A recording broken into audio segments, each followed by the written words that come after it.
As the season winds down, they get off of the snide. I think that's how the phrase goes. Coach Jim Ramczynski, Coach Ram of the Evergreen Park Mustangs, get a win after a 4-game losing streak. How did that feel? It felt good. I mean, sometimes they say winning is not about feeling great. It's about feeling relief. So, no, I mean, we needed it as a team, which was great.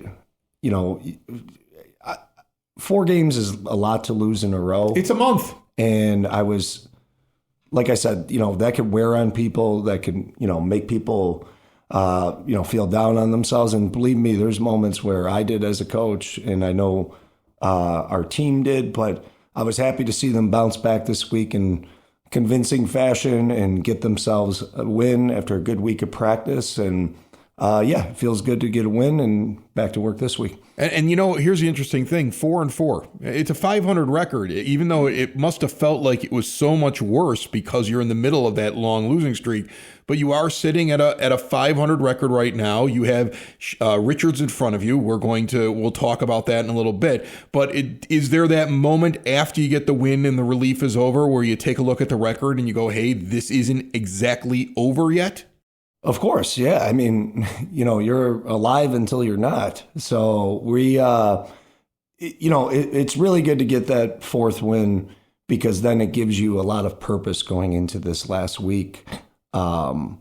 Typically if you get 5 wins, you get into the playoffs. It doesn't guarantee it, but based on how things are shaping up, that would more than likely be the case for us. And, again, even more so than, just getting to that hump of giving yourself an opportunity to get to the playoffs now, like we just talked about, just getting back on track, getting our guys, seeing that their work does pay off.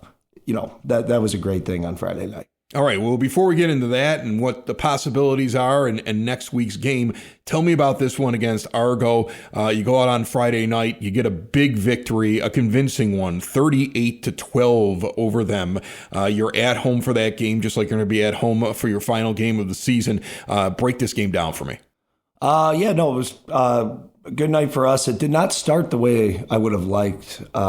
We did give up a touchdown on the opening drive, which was obviously disappointing. But after that, defense really settled in, did a great job for us. Forced a turnover on special teams. We were able to really kind of figure out what they were doing after that first series, make some minor adjustments, which we had already sort of had in our the back of our mind to do. And they performed well. The defense was led by Gavin Wheeler, a junior. Again, 8 tackles, a tackle for a loss, and then senior Alberto Aranda had a great game for us with a forced fumble, a sack, a pass breakup, and he added 6 tackles to the night. So he was kind of all over the place. And, once we got that going, that was great. And offense had a great night all around. We go out there, we give up a touchdown, we're losing 6-0. And immediately our offense gets the ball back and drives down the field, scores, and we get a 2-point conversion out of it too.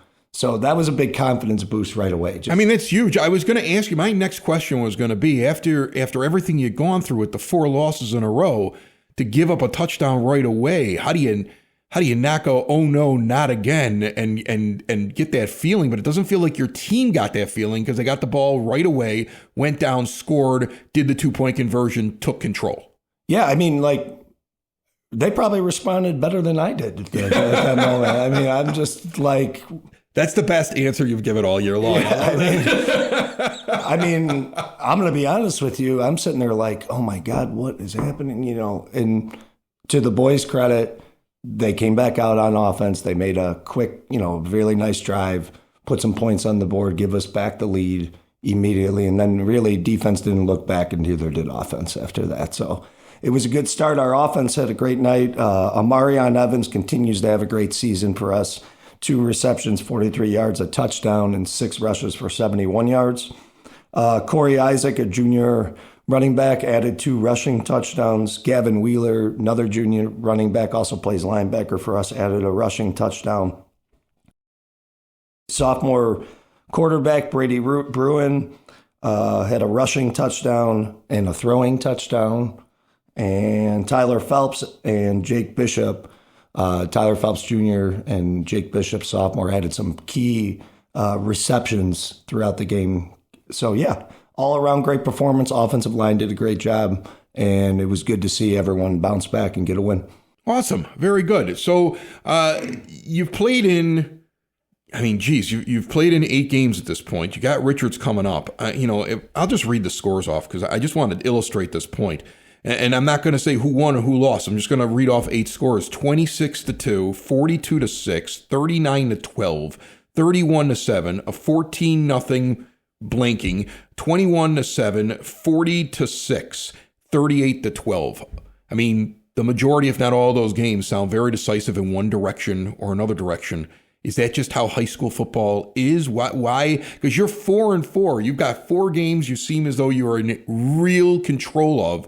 4 games in which it feels like things just all went wrong. Why does that happen? For us this season, a couple of those games in the middle of the season, we were pretty banged up. We had a lot of guys out. That's not really an excuse, but it's a reality. Yeah, you lose key players, you're going to be a different team. Definitely, especially at key positions, which we did. But I see this more in high school football across the state now than I did 15 years ago when I started coaching football. And I don't necessarily have a true explanation of it. I think over the years, that dip in football interest, which happened, and it's now completely bounced back in my opinion. But I think when that happens, schools that are already, let's say mid-tier schools or maybe schools that are struggling more, that's going to affect them a lot when the numbers go down. And I think that's what happened to a lot of teams across the state. And the stronger programs that were more established, they're going to have more bounce back kids come back to the sport because of, their setup and their reputation. Yeah, exactly. Yeah. Their tradition. So I think because of that, you're seeing a little bit of a window of time here where you're just going to see more decisive scores. Me as a football fan, football coach, I like a good close game that's tight. I always say, to really set yourself up for success in the playoffs, you got to have a couple close games that, even if you don't necessarily win them, but you get to that point where your players have to, perform in those key moments. There's no better preparation for anything than that. So hopefully we could see some more parity in the future across the state. So one of the things I wanted to kind of ask you about and bring up, for years it was my belief it's all about the amount of wins getting into the postseason. As we said before, you're 4-4.